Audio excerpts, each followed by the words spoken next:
Hello, welcome. I'm Nomia Iqbal. In Mexico, the army has confirmed the death of one of the country's most feared drug lords, known as El Mencho, caught and killed in a dawn raid. He was killed in an operation in the town of Tapalpa. The US had previously issued a $15 million reward for the capture of the co-founder and leader of the Jalisco New Generation drugs cartel. It's feared for its use of extreme violence. Violence broke out in the country as a result of his killing. Suspected members of the cartel began burning dozens of cars and trucks in the state and a neighbouring state as the army moved in, possibly to try to delay the operation. Our Latin America correspondent Will Grant joins us now from Mexico. Good to have you with us, Will. First of all, for people who might not know anything about El Mencho, who was he?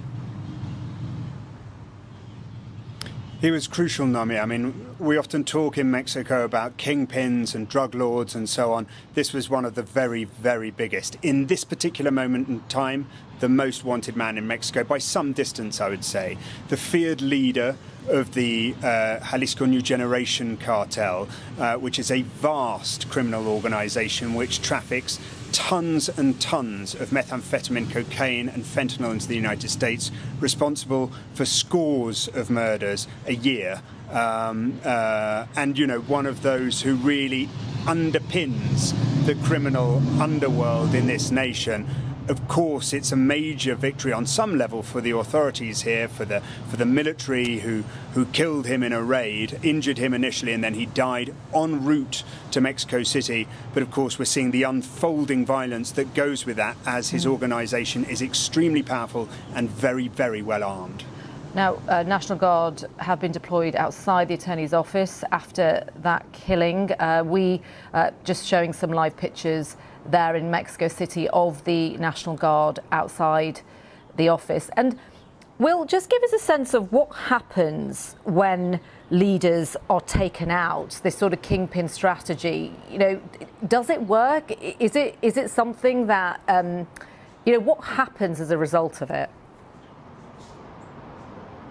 It can have an impact. I mean, somebody like El Mencho, these organizations can be quite top-heavy in the sense that an individual leader can be an important, more than just a cog in a bigger machine. They are leaders for that very reason. They lead troops, they lead men, and they bring strategy to the table. That said, where one leader falls, another is invariably ready to take his place or her place. There are important women in drug trafficking too, but it is key that when one falls, there's generally people beneath him to replace him. We'll see what happens in this particular instance. It is interesting, this degree of violence and how quickly it's unfolded, and a real challenge for law enforcement in cities across Mexico. And let's just mention some of those cities. They include Guadalajara, the state capital, important cultural center in Mexico. They include, and going to be a host city of the FIFA World Cup this summer. They include Puerto Vallarta, a very, very important tourist hotspot in the country where potentially thousands of tourists currently holed up. So, you know, this is a major moment in sort of drug war history in Mexico. And Will, I think we're still trying to work out, you might actually know more than I do, if the US were involved in any capacity in this operation, but nonetheless, I imagine that this will be seen as a victory by President Trump, the death of someone as significant as El Mencho. Yeah, I mean, what we're hearing from the Mexican embassy in the United States is that there was US involvement in terms of intelligence work, and giving it that sort of slight sense of a joint operation in that regard. But my understanding is that what unfolded on the ground was a Mexican military raid that led to the death of El Mencho, but with intelligence supports from the United States. We'll doubtless hear more during the week, particularly once President Claudia Sheinbaum has her early morning press briefing on Monday. But you're right, this will be played as a victory, I think, on both sides of the border, with Donald Trump pushing, since he returned to office, for greater action to take place against Mexican cartels. Thank you so much, Will. Good to talk to you. That's Will Grant there, our Latin America correspondent. Chris Dolby is a policy analyst, journalist and author of a book about the Jalisco New Generation cartel. It's called CJNG, Quick Guide to Mexico's Deadliest Cartel. And he told us more about the leader of the organization. El Mencho was, without any competition, Mexico's deadliest and most influential drug trafficker. He is on the level of El Chapo or Pablo Escobar for his role in the international drug trade. He was also the founder of the CJNG, which for the last 15 years, he ruled with an almost cult of personality level of leadership. And his death leaves an enormous vacuum, which I fear will be filled with even more drug violence across Mexico. Well, this is the fear, isn't it? That if you take out the leader, it just triggers more violence and fragmentation. Do you think that is likely to happen now? I mean, what is the benefit of taking someone out like that? Without a doubt, El Mencho was responsible directly and indirectly for the violent death of thousands of people. And he needed to be brought to justice. However, the kingpin strategy, as you rightfully say, has a major flaw. When you remove the top dog, his lieutenants are going to fight more aggressively against each other to slice up the criminal empire. And the CJNG had one hell of a criminal empire, from drugs to illegal mining to oil theft to migrant smuggling to extortion. There's a lot for people to fight over. And El Mencho, as I said, had this sort of iron grip over the CJNG for 15 years. There was no talk of a successor.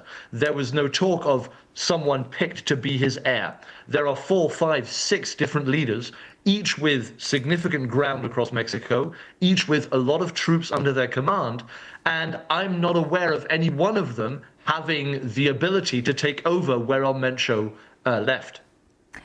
We're just seeing some pictures now of the aftermath of the operation. As I mentioned, suspected members of the cartel burnt dozens of cars and trucks in Jalisco and neighbouring state as the army was moving in.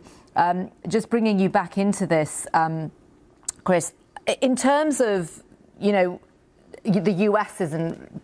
They weren't involved in the operation, as my understanding is, but nonetheless, his killing it could be seen as some sort of prize to President Trump. We know there's been months of pressure over fentanyl and you know, designating drug cartels as foreign terrorist organizations. Would you characterize that as a win for the US?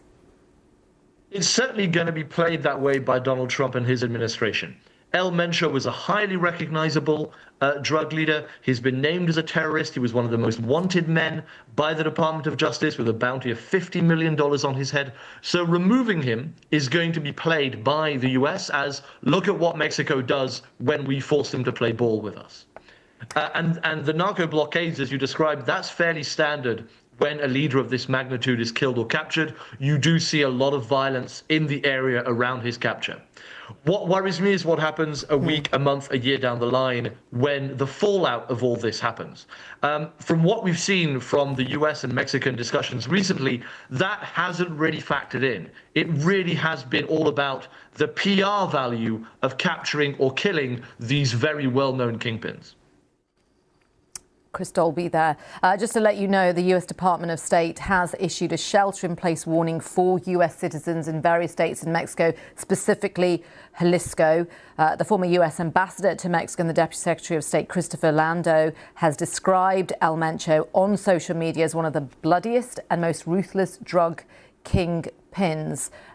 He added that his death was a great development for Mexico, the US, Latin America, and the world, and we'll keep you across that story as it develops.